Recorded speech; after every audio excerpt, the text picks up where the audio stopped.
My goodness, he did it again. Cameron Young wins the Players. He always got that goofy look on his face. Like he doesn't know where he's at. He doesn't know what he's doing. But by gosh, he does it again. He comes from behind and he wins the Players by 1. Matt Fitzpatrick finishes 12 under. Xander in the mix. Both who are playing this week in the Valspar, which we will preview here very shortly after we recap the Players. Robert McIntyre finishes 4th. He drops out of the Valspar because he played so well at the Players. Not even going to do it. Not even going to try and pronounce that name. Canadian man. Tommy Fleetwood in the mix. Sepp Straka finally has a resurgence. Justin Thomas, you finish dead last at the API. You come back, you finish tied 8th in the Players. Huge for him. Brian Harman puts on a showing. Corey Connors, Justin Rose, Victor Hovland, Brooks Koepka. Whoa. Kind of fell apart the last round with a 71. But not a bad performance on the week. Russell Henley, Ryo Hisetsune, Sam Burns, Thor Bjornsson, Scheffler. Ludwig Aubert chokes the last round. 76, 4 over, finishes T5. Michael Thor Bjornsson chokes the last round. Heading into the last round in second place, finishes tied for 22nd with a 77-5 over. Scotty Scheffler, long, inaccurate, good for him. Finishes tied 22nd. Nikolai Højgaard, a name that's making the list. Eric Cole putting together some decent golf for the week. Looking at the missed cuts, David Ford, number 1 college player. Sungjae Im misses the cut after a poor second performance back from injury. Rasmus Højgaard misses the cut. Jake Knapp miscut. Ben Griffin miscut. Aaron Rai misses the cut, and this is a course that set up pretty well for him. He'll be in the field at the Valspar this week. Harry Hall miscut.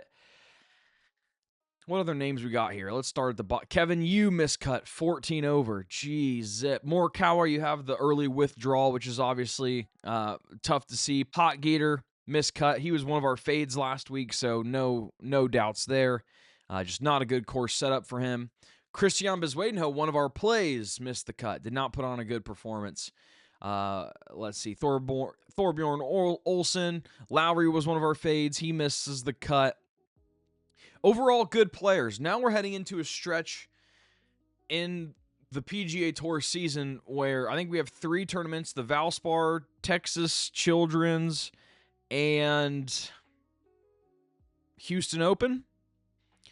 3 non-signature events. So these are going to be fun. I personally like the non-signature events because you get guys that play that are, it just feels a little different because they are competing for the opportunity to play in these signature events. We're getting to the point of the year people are competing for master spots, that last cutoff of top 50 in the world golf rankings. This is where it gets real because we have 3 tournaments back to back to back, non-signature events. We're going to have weaker fields. So why don't we dive right into it? We are going to be doing the Valspar. This is it's an Innisbrook Copperhead course. So let's take a look just real quick at the course table. Nothing really shocking here. A little bit more difficult off of the tee than other courses, but there's nothing really that stands out at the Copperhead course. And then we can take a look at course fit. And this is just a glimpse of what succeeds here at Copperhead. We have driving accuracy is the most important. We have around the green as second most important. Approach, meh. Putting, driving distance really lack here. So it's almost a similar setup to the Players to where we're going to reward accuracy. We are going to reward strength around the green. Putting doesn't matter as much. Driving distance does not matter as much. And just taking a look at the players that do the best here. Again, I'm going to sort by negative distance because what we're seeing here when we do this are the furthest golfers in the field at the top. We want to do this because we don't want to reward being short off the tee. We want to reward being long off the tee and accurate. So we look at a guy like Michael Brennan here who hits the ball really hard, so he has a negative score for distance adjustment, but that isn't necessarily a bad thing. And he's about average on accuracy. So looking here, a couple guys, Wrighton jumps off the screen, William Mao jumps off the screen, Alex Smalley, Patrick Cantlay, Rico Hoey, obviously we know he's very strong off the tee. He's just really bad everywhere else. Jordan Smith, Keegan Bradley, Davis Thompson, Matt Fitzpatrick, one of the favorites to win this tournament, Matt Fitzpatrick. Nearguard Peterson, we've talked about him before. J.J. Spawn, David Ford, Kevin Roy, David Skins. And then let's just do this for fun, too. Corey Connors is in this conversation. Max McGreevy, accurate. David Ford, we talked about. Alex Smotherman, Matt Fitzpatrick, Davis Thompson. So we have an idea of what skill set is required at the Valspar, what skill set is required at Copperhead, at Innisbrook. We highlighted some of the golfers that fit pretty well there. Let's take a look at this. This is the Valspar field, but this is how they've ranked in each of these categories over the course of the last 6 months. So what I did here is I sorted by, let's go accuracy. And what I want to look for when I'm finding golfers that have a good course fit here, we're sorted by accuracy. Show me guys that are also good around the green. So I look at Andrew Putnam, jumps right off the bat. Kanaya, Rye, Snedeker, Fitzpatrick. Again, the more and more I look at this, the more and more I think Fitzpatrick could win this. Tom Kim is in that conversation. We're probably going to be back in on Bezuidenhoe this week.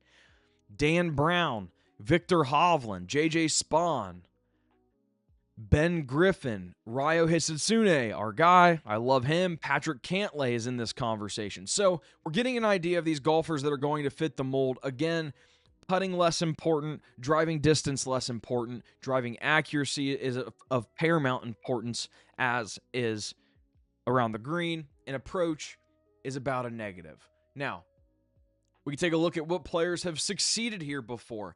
What I'm looking for here, I'm looking for guys that haven't missed cuts, and I'm looking for guys that have played here recently. So Victor Hovland is obviously in the field. He is the returning champion, but Patrick Cantlay, he's played 6 rounds here, which indicates he missed a cut somewhere, hasn't played here in the last 5 years. So when I'm looking at these stats, I'm like, okay, he hasn't played here recently. Maybe I stay away from Patrick Cantlay. And I'm actually going to write his name down as a potential fade. Xander Schauffele, T5, T12. Some names here I want to point out. Ryo. I am loving Ryo for this week. He has a great course fit. He's played here the last 2 years. He's made cuts every time he's played here, and he had a T4 last year. Matt McCarty is another guy I like. Course fit. Corey Connors, T8 last year. Justin Thomas is not a course fit, but he has played well at Innisbrook historically, so that's something to keep an eye on. And then Sahith Tagala, a lot of guys that just played here last year. Taylor Moore's played here a lot. He's coming off of a cut, but he has won before. Brooks Mac Meissner, 2 top 30s. And the last 2 times he played here, which are the only 2 times he's played here. Lucas Glover, T8, 11. 70 rounds here.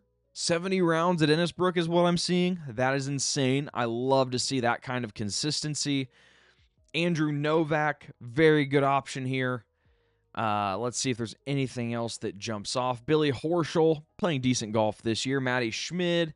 And then let's take a look at some of the guys that I'm going to be looking to fade. And some of these are interesting because some of these guys are actually fits. They fit in terms of their course fit, right? But they don't have a great course history here. So, one guy that I am fading this week, Rasmus Højgaard. This course does not set up well for him. He is not accurate off the tee. He is not great around the green, and he has not played well here before. In 2021, he missed the cut. In 2025, he missed the cut. Almost 2.5 negative true strokes gained. Rasmus Højgaard will be a fade for me this week. But we look at a guy like Takumi Kanaya, who fits the course well, has played 2 rounds here, and did not play well. I'm going to chalk this up to more of a variance thing. When you only play 2 rounds, it's not very statistically significant. I would say William Mao's a guy, hits the ball long off the tee, can get a little crazy. I'd be looking to fade him. Andrew Putnam, this is the one that I'm going to rack my brain around for the better part of the week because he is by far the best fit in the field. He's very accurate off of the tee, and we can even take a look at his player profile.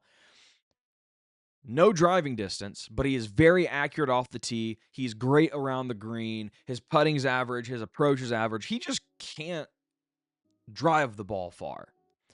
However, we go back and we look and we see, oh, well, he hasn't played, he has not played well at Innisbrook, at Copperhead, while he's been in professional golf. We're looking at 2, 4, 6, 8. So he's missed another cut before 2021 in this. Now, the negative 1.5 strokes gain kind of tells me he was close to the cut line.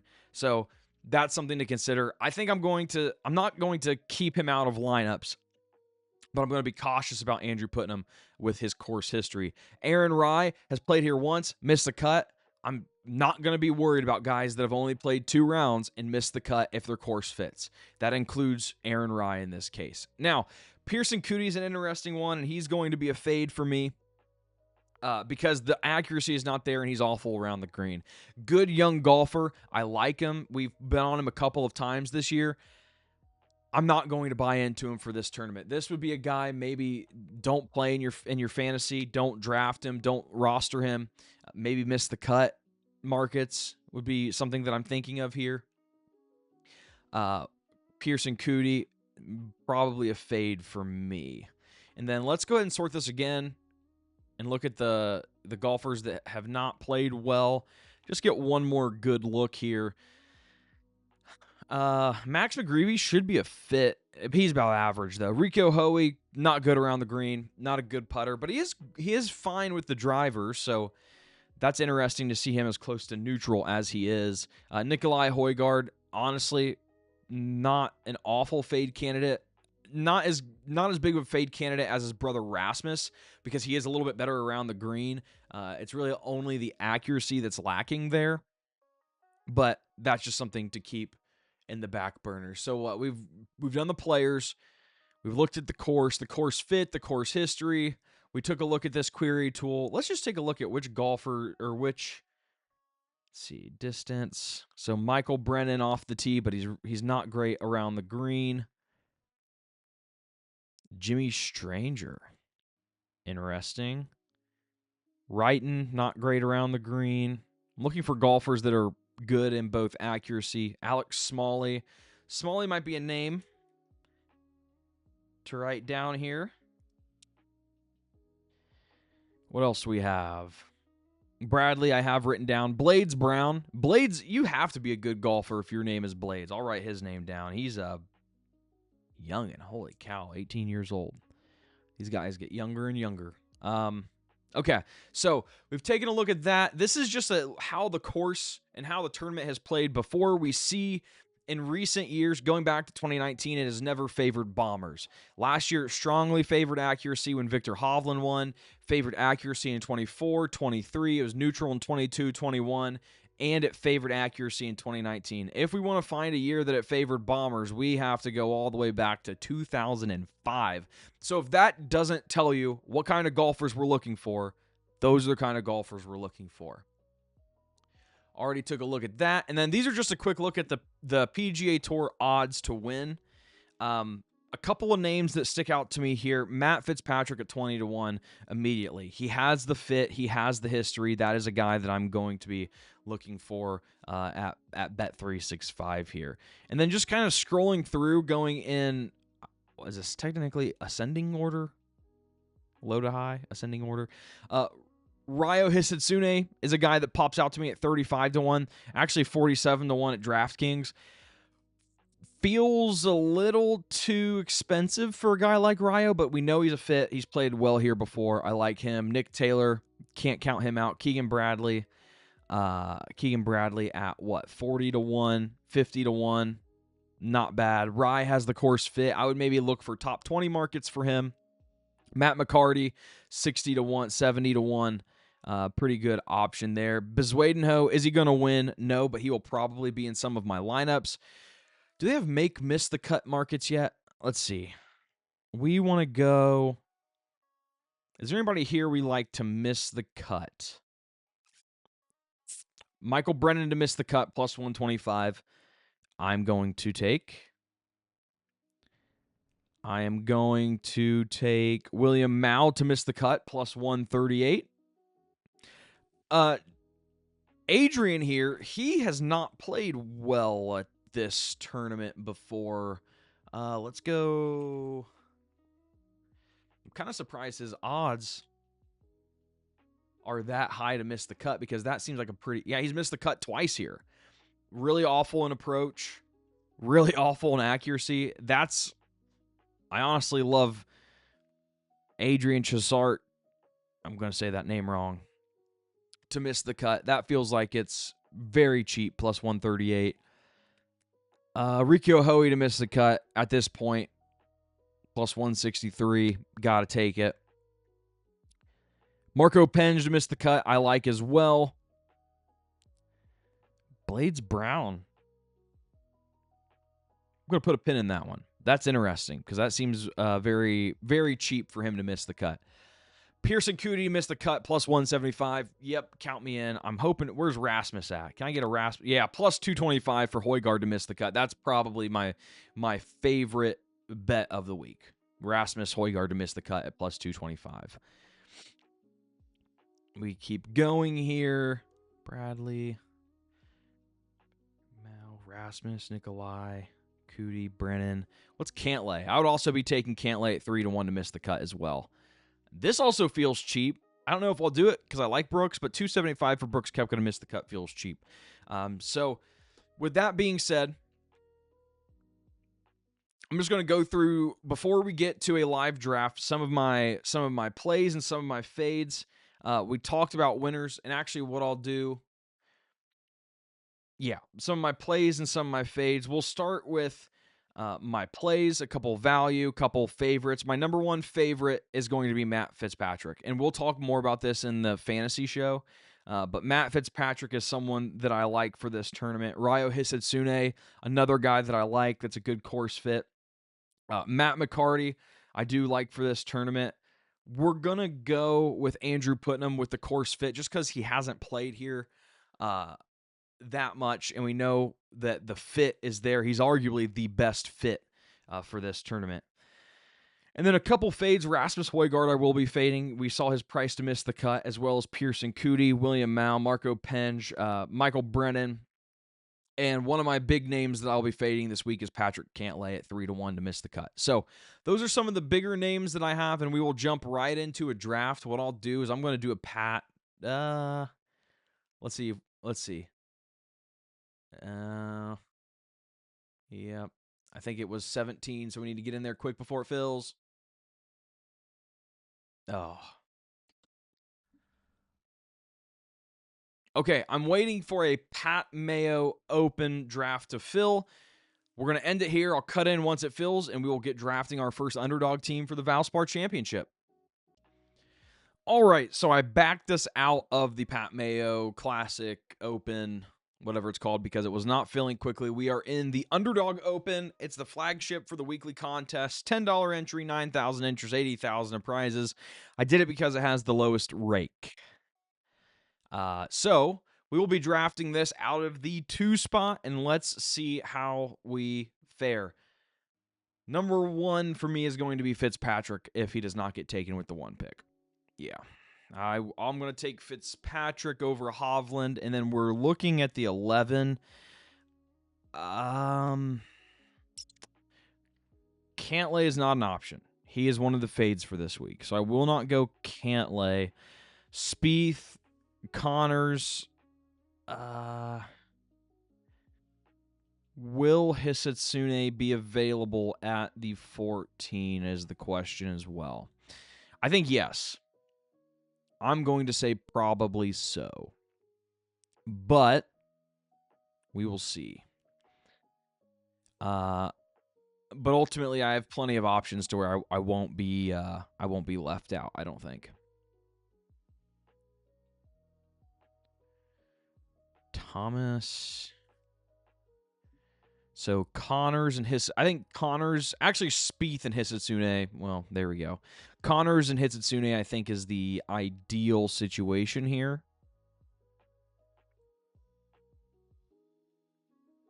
I don't want Cantlay.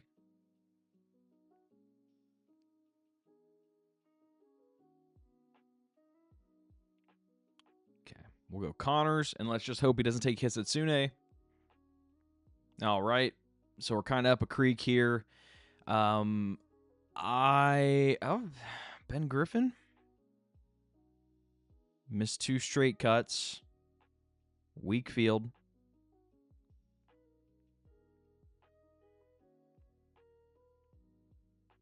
I'm going to go Griffin because I think I'll be able to get one of these guys. Man. I'm going to start Grazerman. Yeah, I'll start Grazerman. What's Grazerman's profile like here? We didn't talk about him much at all. Oh, shoot.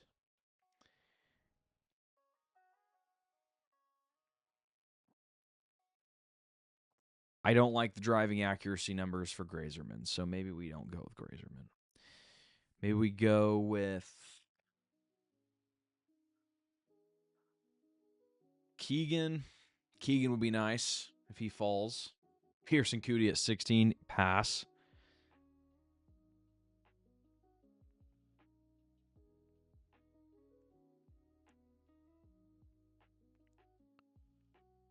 Smalley. He's played well here before.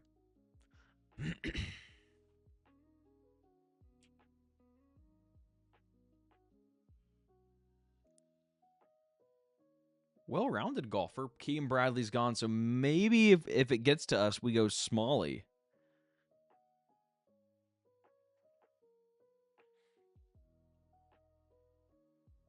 McGreevy's got real motivation to play well because I don't think he is. I don't think he's currently sitting in the Aon.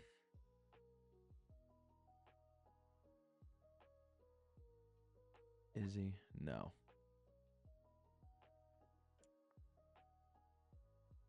Nowhere to be found. Okay. We'll go Wyndham Clark. Okay, we'll go Smalley, and then honestly, McGreevy, come on. Don't. Okay, we'll go Rye. We'll go Aaron Rye. And then we have one more pick. It's going to be 35. So we're going to have a lot of options. We really have our pick. I'm thinking, let's see, McCarty.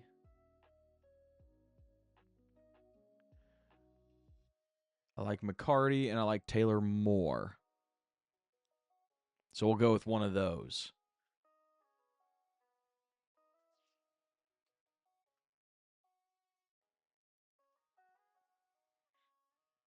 Rasmus Højgaard, 28. Grazerman, 30.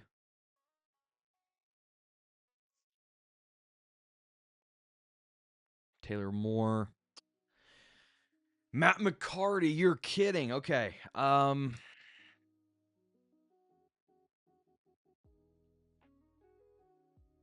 don't hate writing.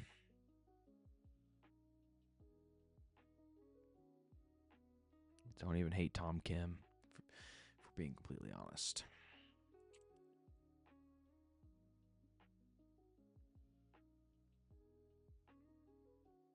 I think I'm going to go Tom Kim here. Lucas Glover's another great option too, though. He played well here before. Okay. So our lineup: Fitzpatrick, Connors, Griffin, Smalley, Rye, Tom Kim. Not a huge fan of this lineup, but we will make it work. Be sure to subscribe, like, comment what you think about this tournament, who you think is going to win. Later this week, I will have a full fantasy preview out. Salaries, roster construction, the cheat sheet. We'll have it all. So we did some preview. We did some players I like, players I don't like. Be sure to stay tuned for the full fantasy preview coming out later this week, probably tomorrow. Until next time,